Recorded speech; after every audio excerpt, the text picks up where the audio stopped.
रोहतास जिले के नासरीगंज थाना क्षेत्र में शराब के होम डिलीवरी का एक वीडियो तेजी से वायरल हो रहा है। अमियावर पंचायत भवन के पास एक युवक शराब की होम डिलीवरी करते दिखाई दे रहा है। 2 बोतल शराब के दाम वो 1400 रुपए बताता है, लेकिन 1200 रुपए में डील हो जाती है। वहीं शराब की होम डिलीवरी करने पहुंचे युवक कहता है कि थाना अध्यक्ष से लेकर पुलिस तक सभी को रुपए दी जाती हैं। ऐसे में डरने की कोई बात नहीं है, आप आराम से शराब लेकर जा सकते हैं। इस वायरल वीडियो में होम डिलीवरी की पूरी सिस्टम खंगाल कर रख दी है। बेगूसराय में भवनाथपुर थाने की पुलिस ने एंटी लीगल टास्क फोर्स की मदद से थाना क्षेत्र के नौला और भीट गांव के बहियार इलाके में छापेमारी की और जमीन के नीचे छुपाकर रखी गई शराब बनाने के कच्चे सामान को बरामद किया। हालांकि इस दौरान शराब कारोबारी भागने में सफल रहे। Anti legal task force Teghra के एसआई राजकुमार पासवान ने बताया कि पुलिस को सूचना मिली थी कि भगवानपुर थाना क्षेत्र के बहियार इलाके में बड़े पैमाने पर देशी शराब बनाने का काम किया जा रहा है। बरामद कच्चे माल को पुलिस ने वहीं नष्ट कर दिया। गौरतलब है कि पुलिस की सख्ती के बावजूद इस शराबबंदी के बीच कारोबारी शराब बनाने से बाज नहीं आ रहे हैं। मुजफ्फरपुर के ब्रह्मापुर थाना क्षेत्र के जूरन छपरा मोहल्ले के चिकित्सा मंडी के पास मोबाइल की छिनतई करने वाला युवक भीड़ के हत्थे चढ़ गया। शहर में इन दिनों जहां चोरी की वारदातों के साथ लुटेरा गिरोह सक्रिय है और आए दिन लोगों की बाइक और मोबाइल चोरी हो रहे हैं। ऐसे में मोबाइल की छिनतई करके भाग रहे एक बाइक सवार युवक को भीड़ और स्थानीय लोगों ने पकड़ लिया और जमकर धुनाई कर दी, जबकि बाकी लोग मौका देखकर फरार हो गए। जानकारी मिलने पर मौके पर पुलिस पहुंची और मामले की जांच में जुटी। बेगूसराय में आज प्रधानमंत्री आवास योजना में धांधली सहित लापरवाही का आरोप लगाकर तेघड़ा नगर परिषद क्षेत्र के वार्ड पार्षद एवं प्रधानमंत्री आवास योजना के लाभुक व्यक्तियों ने धरना दिया। धरना देने वाले लोगों का कहना है कि नगर परिषद के द्वारा पिछले 1 साल से प्रधानमंत्री आवास योजना की राशि नहीं दी गई है, जबकि कुछ लोगों ने कर्ज लेकर या फिर दुकानदार से उधार लेकर पूरा घर बना लिया और कुछ लोग लिंटन तक घर बना चुके हैं, लेकिन पैसे के अभाव में उनका कार्य अधूरा है। आलम यह है कि अधूरे घर वाले लोग बाहर में जीवन गुजर बसर करने को विवश है, लेकिन लगातार मांग के बावजूद भी लाभुकों को राशि नहीं दी जा रही है। वहीं थक हार कर आज नगर परिषद क्षेत्र के वार्ड पार्षद एवं लाभुकों ने धरना देकर प्रशासन को जगाने की कोशिश की। उन्होंने कहा कि अगर जल्द ही राशि नहीं दी गई तो बड़ा आंदोलन करेंगे।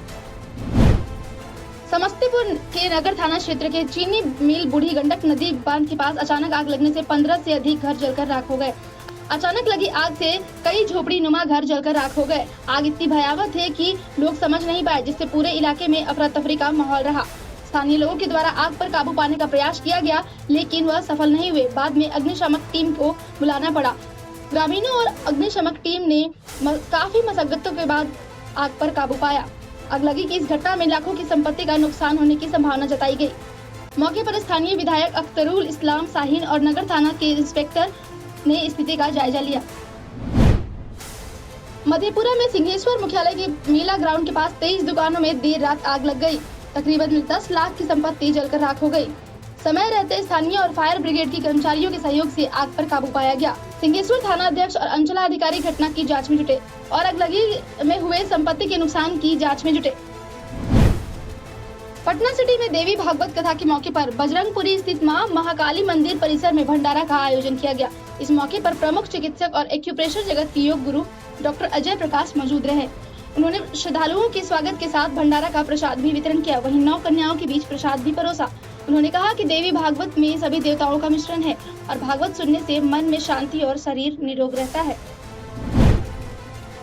कटिहार जिले के नगर थाना क्षेत्र के इमलीगंज चौक पर ये तस्वीर हिंदू मुस्लिम भाईचारे की अनोखी तस्वीर बयां करती है। रामनवमी के जुलूस में मुस्लिम युवाओं ने पेश की हिंदू मुस्लिम भाईचारे की अनोखी मिसाल। रोजा रखकर हिंदू भाइयों के बीच शरबत का वितरण किया गया। मुस्लिम युवाओं ने समाजसेवी मोहम्मद आजाद के नेतृत्व में शरबत बांटकर हिंदू मुस्लिम भाईचारे की अनोखी मिसाल पेश की है। वहीं शहर में निकाले गए रामनवमी की शोभा यात्रा के दौरान सभी मुसलमान युवा रोजा में रहते हुए भी हिंदू भाइयों के लिए पानी और शरबत का इंतजाम किया। बिहार की ये तस्वीर देश में अमन और चैन की मिसाल पेश कर रहा है। वहीं जिले में भी चर्चा का विषय बना हुआ है। सोनपुर रेल मंडल के 2 फैसलों ने कटिहार कुर्सेला प्रखंड के बड़ी आबादी को परेशानी में डाल दिया है, जिसको लेकर स्थानीय लोगों के साथ साथ जनप्रतिनिधि भी जल्द इसके निदान की मांग कर रहे हैं। दरअसल कुर्सेला की बड़ी आबादी पूर्व केबिन के बगल में बने पथ से NH 31 से जुड़ा मुख्य सड़क था, लेकिन रेलवे ने बगैर कोई वैकल्पिक व्यवस्था दिए आजादी के समय से चले आ रहे इस पहुंच पथ को काट दिया गया, जिससे खेरिया पत्थर टोला जैसे आधा दर्जन गाँव की बड़ी आबादी के सामने सड़क की बड़ी समस्या आन पड़ी है। दूसरी तरफ कुर्सेला स्टेशन पर 4 नंबर प्लेटफॉर्म को पार करने के लिए फुट ओवर ब्रिज नहीं होने से लोगों को जान जोखिम में डालकर ट्रेन की पटरी से होकर गुजरना पड़ता है, जिससे बड़ा हादसा होने का खतरा है, जिसको लेकर पूर्व विधायक नीरज यादव भी सोनपुर रेल मंडल के पदाधिकारियों से मिलकर समस्याओं का जल्दी निदान करने की मांग की है। पूर्वी चंपारण के मोतिहारी जिले के कल्याणपुर प्रखंड स्थित उत्क्रमित माध्यमिक विद्यालय राजपुर में असामाजिक तत्वों ने रात के अंधेरे में तोड़फोड़ की। कक्षाओं के ताला को एमसील से सील करने के अलावा स्कूल के दीवारों पर अश्लील शब्दों को लिख दिया। सुबह शिक्षकों के स्कूल पहुंचने पर जानकारी मिली। स्कूल के प्रधान शिक्षक ने मुखिया, विद्यालय सचिव और पुलिस को जानकारी दी। पुलिस के पहुंचने पर मुखिया और विद्यालय के सचिव की उपस्थिति में सभी तालों को तोड़ा गया।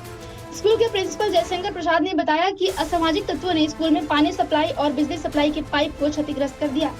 सीढ़ी और फर्श को भी तोड़फोड़ किया और बाकी चीजों को भी काफी नुकसान पहुंचाया है। इसके अलावा सभी ताला को एमसील से सील कर दिया गया। वहीं कार्रवाई करने की बात कही जा रही है ताकि आगे से कोई शिक्षा के मंदिर में ऐसी हरकत अपने जहन में भी न लाए। भागलपुर 0 माइल के पास 2 ट्रक के जोरदार टक्कर में मौके पर ही एक ड्राइवर की मौत हो गई। वहीं दूसरे युवक की मायागंज अस्पताल में इलाज के दौरान मौत हो गई। सड़क दुर्घटना थमने का नाम नहीं ले रहा है। बताया गया कि बाईपास की ओर से ट्रक नौगछिया की ओर जा रही थी, वहीं दूसरी ट्रक नौगछिया की ओर से बाईपास की ओर आ रही थी। इसी दौरान दोनों ट्रकों में जोरदार टक्कर हो गई, जिससे बाईपास की ओर आने वाले ट्रक ड्राइवर की मौके पर ही मौत हो गई। मृतक सौर्य बाजार चंदौर सहरसा का रहने वाला रंजित शर्मा बताया गया। वहीं दूसरा ड्राइवर बुरी तरह जख्मी हो गया, जिसे आनंद फानन में मायागंज अस्पताल में भर्ती कराया गया। पुलिस ने शव को अपने कब्जे में लेकर परिजनों को इसकी सूचना दी। पटना में सीएम नीतीश कुमार ने जनता दरबार में लोगों की समस्याओं को सुना। वहीं दूसरी तरफ कुछ ऐसे लोग भी हैं जिनकी समस्याएं काफी बड़ी हैं। दरअसल एक मां अपनी बेटी को खोजने की फरियाद लेकर जनता दरबार के बाहर पहुंची। उन्होंने बातचीत में बताया कि 20 दिन से ज्यादा समय से उनकी बेटी लापता है। पुलिस के सभी अधिकारियों के पास आवेदन देने के बाद भी कोई कार्रवाई नहीं की जा रही है। पटना में महात्मा फुले समता परिषद की ओर से ज्योतिबा फुले को याद किया गया और चरणों में श्रद्धा सुमन अर्पित की गई।